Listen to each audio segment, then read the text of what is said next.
Hello and welcome to the topic of that is cytoplasmic inheritance. It is a part of chromosomal basis of inheritance. So cytoplasmic inheritance is very important.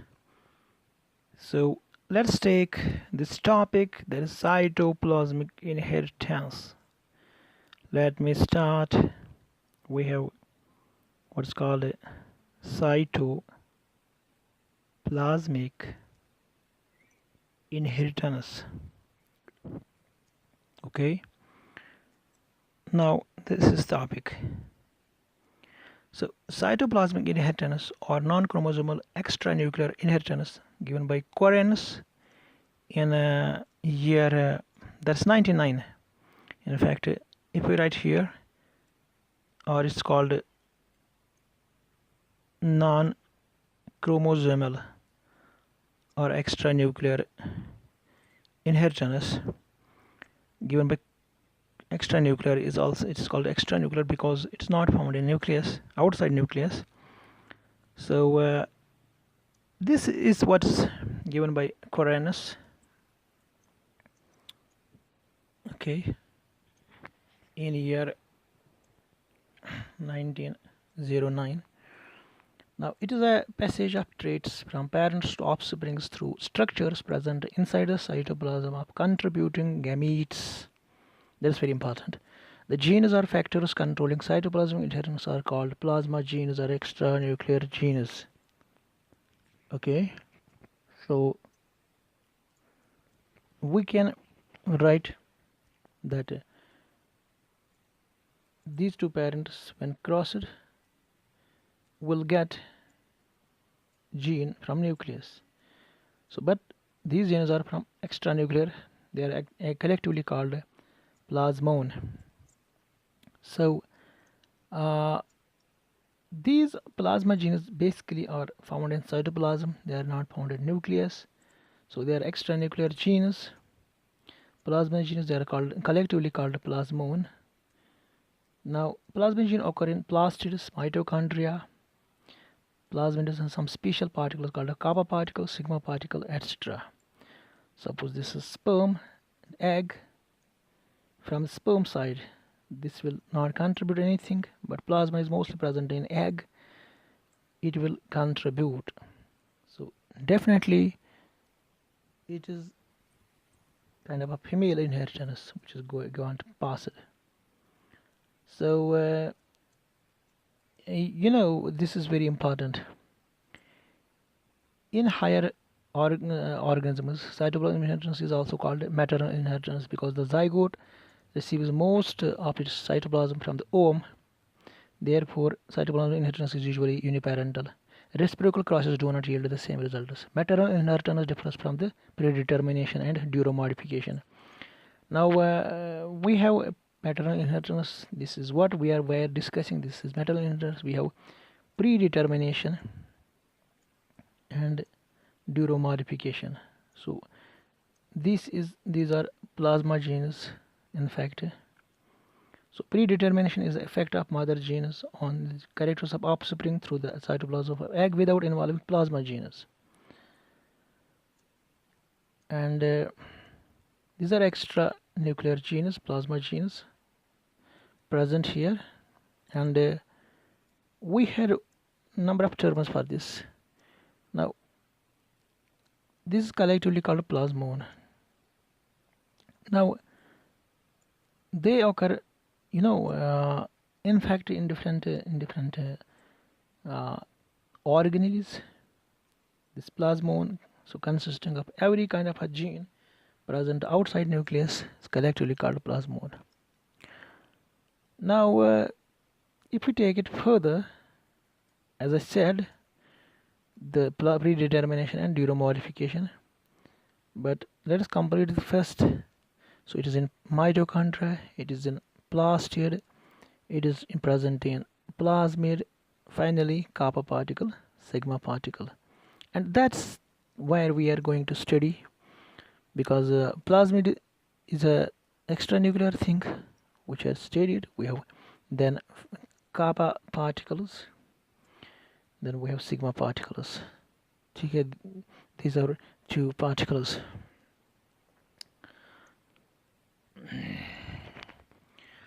So these are actually part of a maternal inheritance. So these two were part of maternal inheritance. Now, as I made the difference of maternal inheritance from predetermination and neuromodification. Now, if we see, this is very important because what you have seen is the maternal inheritance. That's that cytoplasm of a female giving their plasma gene, so that's why it's maternal inheritance. It is not paternal inheritance because sperms have no cytoplasm in them.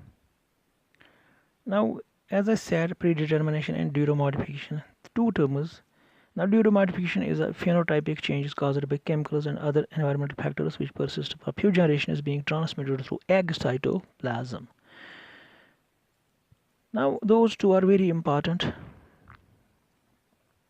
as we have taken them. So now if you take the differences between the three, so we have maternal inheritance, we have predetermination and neuromodification, because they are terms which are usually confusing with maternal inheritance. Maternal inheritance simply inheritance caused by maternal genes, and it is different from predetermination and neuromodification.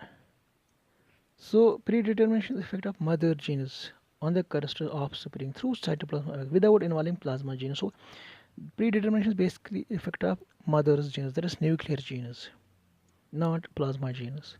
But effect is through cytoplasm. In case of neuromodification, there is a phenotypic changes because of chemicals and other factors. No gene required. Okay, so this is why there is a difference between the three. And plasma gene is not coming, but when it is a mother gene, it is predetermination. When it is a chemical, it is neuromodification. So now completed this one, we can take some organal inheritance one by one after completing and understanding this. So we have differences between the three: maternal, predetermination and neuromodification.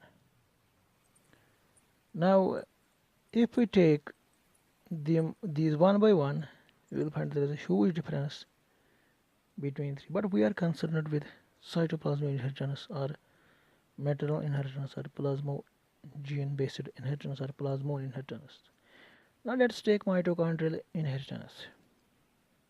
Examples are 5 examples we are taking. First is mitochondrial inheritance. Okay, this is first. Now in yeast, that is we have yeast, that is Saccharomyces cerevisiae. Saccharomyces cerevisiae. It was Ifrusi et al. In year 1956. He found that 1 to 2 colonies per 1000 were made up of dwarf or petite cells. These were actually 1 to 2 colonies dwarf cells, or which can be called as petite cells. Petite cells. Now, petite character can be maintained indefinitely through subculturing. However, if petite yeast is crossed with a normal yeast, the petite character disappears completely. It cannot be reintroduced even if the progeny is back crossed with petite cells, indicating that petite character is not due to nuclear gene. Instead, it is due to defective functioning of mitochondrial or mitochondrial plasmogenes. So this is one example of that. We are crossing, we are getting peptide character by backgrounds we can't reintroduce this character. Second example is plastid inheritance. Plastid inheritance in mirabilis jalapa. Basically, uh, it is actually mirabilis given by Corenus. This is a 4 o'clock plant. 4 o'clock plant. Mirabilis jalapa. Corenus 1909, given by Corenus 1909. 4 o'clock plant, it has 3 types of branches. One is green, having green leaves. Second is variegated leaves. Variegated type is second, and the third is paler non-green leaves. So green, variegated, and pale leaves. Now green branches have chloroplast throughout, variegated in patches, while pale ones do not have chloroplast. The color of the offspring depends upon the ovum yielding branch and not the pollen yielding branch. So the color of ovum is determining the color of an offspring and not the color of pollen grain. That means the character coming from the female one, not from a male one. So that means it is not controlled by nuclear gene, it is controlled by some other gene. That's what is called maternal inheritance or plasma gene or cytoplasmic inheritance. This was very important discovery in plastid inheritance in Mirabilis jalapa. So concluding this, we have many examples. If we take the maternal inheritance into the consideration, we have another example, and that is shell coiling in snail. We have shell coiling in snail. Now, basically, water snail, Limnia peregrina.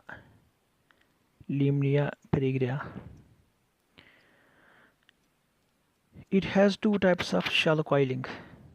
One is dextral or controlled by dominant nuclear allele D. There's a capital D, there's a dextral, and second one is sinistral, controlled by double recessive nuclear gene allele, that is small d. Okay. Small d. However, the shell of the progeny is coiled according to the effect present in the cytoplasm of the mother. For example, a cross between DD male and DD small dd female yields offspring DD but with sinistral coiling. Breeding between 2 such individuals yields DD. Okay, there is capital DD, capital D small d, and small d in the ratio 1:2:1, but all of them are with dextral coiling. That means the control is from female. Okay. Now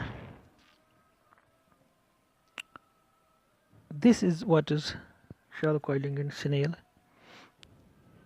where we have different crosses, giving example of cytoplasmic inheritance. Now we have another example after this, and here we are showing the cross, that is DD, giving DD, Protocidin 1:2:1 ratio, but with all dextral coiling. Okay. So and this is a concept of cytoplasmic inheritance. Now this is getting some important inputs. Now taking another example of kappa particles. There is a kappa particle inheritance. There is a kappa particles.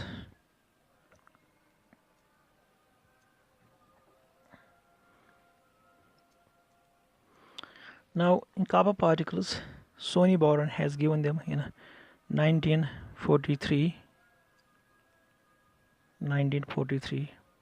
He found that Paramecium aurelia has two strains. That is, Paramecium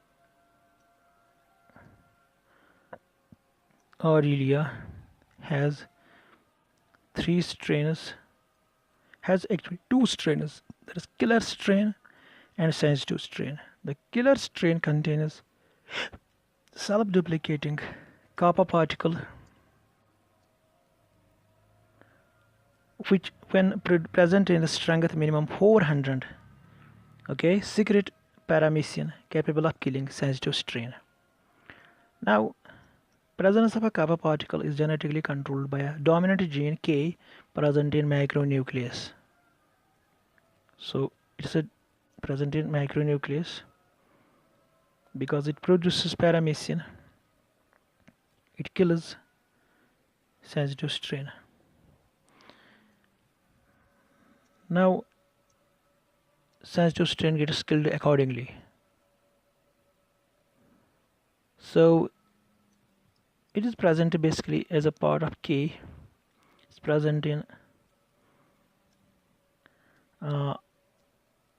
macronucleus. Now the conjugation may produce double K small k. If there is a conjugation between two, that produces capital K small k, and of a sensitive strain or killer of a KK type, the small k type, sustenance of kappa particle over the generations requires dominant K gene. So it is basically a cytoplasmic inheritance which is getting involved in it, and this is capital K, KK will produce capital K small k of sensitive strain or killer of a small k type. Now this is what is. Now we have another example, that is male sterility. Now male sterility in many strains, in fact, of certain plants that can be taken as example, that it is actually given by Rhodes in 1933 in maize plant. So in certain plants like wheat, maize, cucumber, the pollen grains fail to mature even when all their chromosomes are replaced by male fertile lines. It is given by Rhodes, showing that sterility is due to cytoplasm, though it is also controlled by nuclear gene small r for sterility. So male sterility is again kind of thing which is a cytoplasmic inheritance based concept. So now we have completed this, as we said that this is going to be important, small r as a nuclear gene, but it's controlled by cytoplasmic inheritance, and this is the example. So we have, for example, we have mitochondrial inheritance, plastid inheritance, shallow coiling, kappa particle, male sterility. So many examples of showing that cytoplasmic inheritance is there, which is different from that nuclear inheritance. So now I could have saying that must have understood this thing, this concept of cytoplasmic inheritance, and male sterility is in fact very often seen in plant breeding. This is one of the concept for improving breeding methods in the genetics and plant breeding.